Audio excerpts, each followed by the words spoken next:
God has been conceived in so many ways throughout the millennia.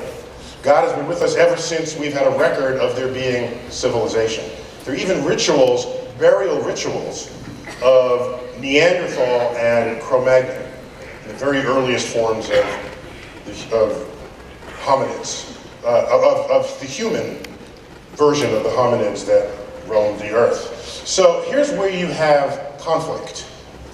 If you take your religious text, which some people do, and decide that the religious text contains insight into the physical universe, and then you deduce how the universe must be based on your religious text, and then you walk into a science classroom and tell the scientists to teach something else, that is a recipe for disaster.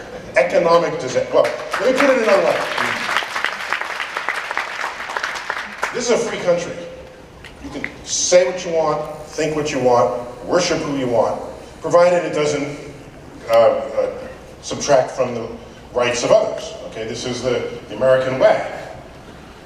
School boards are local. School is not mentioned anywhere in the Constitution, which means it's handed to the states. States make their own curricula.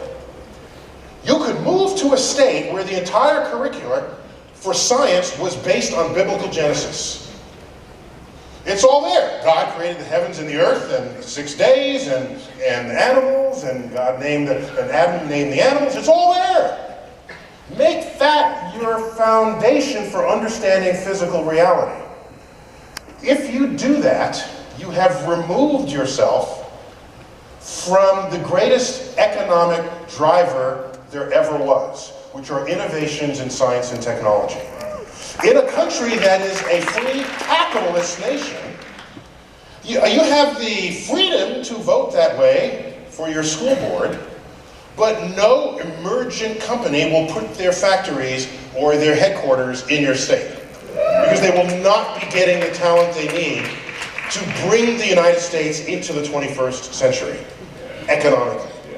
So I'm simply making an economic argument to you, because anyone who has derived science from their religious texts has gotten the wrong answer.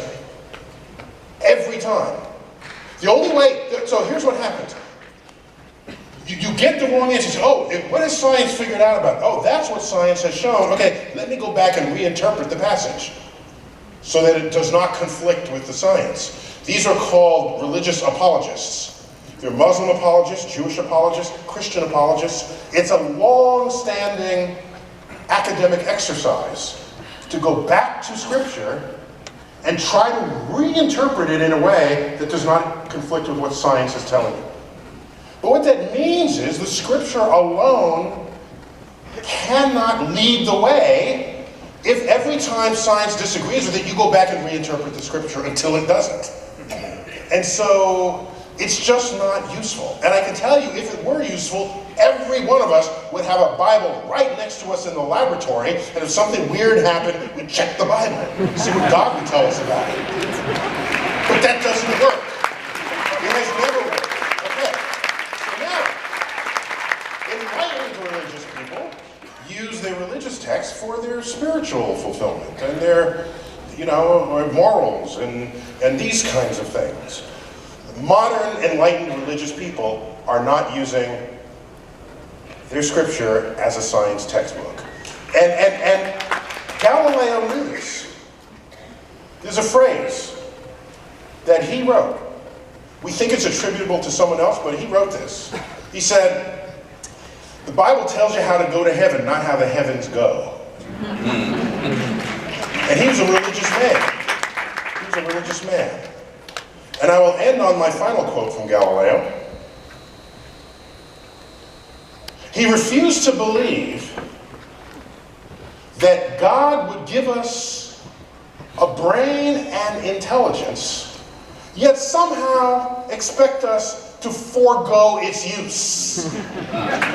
This is what we need to carry with us into the future of this country so that we can be the great country we always thought we were, and that in fact we indeed were, coming out of the 20th century where we dared to accomplish great things. rather than sit back and watch the rest of the world pass us by. Pantages Theater, you've been great. Thank you.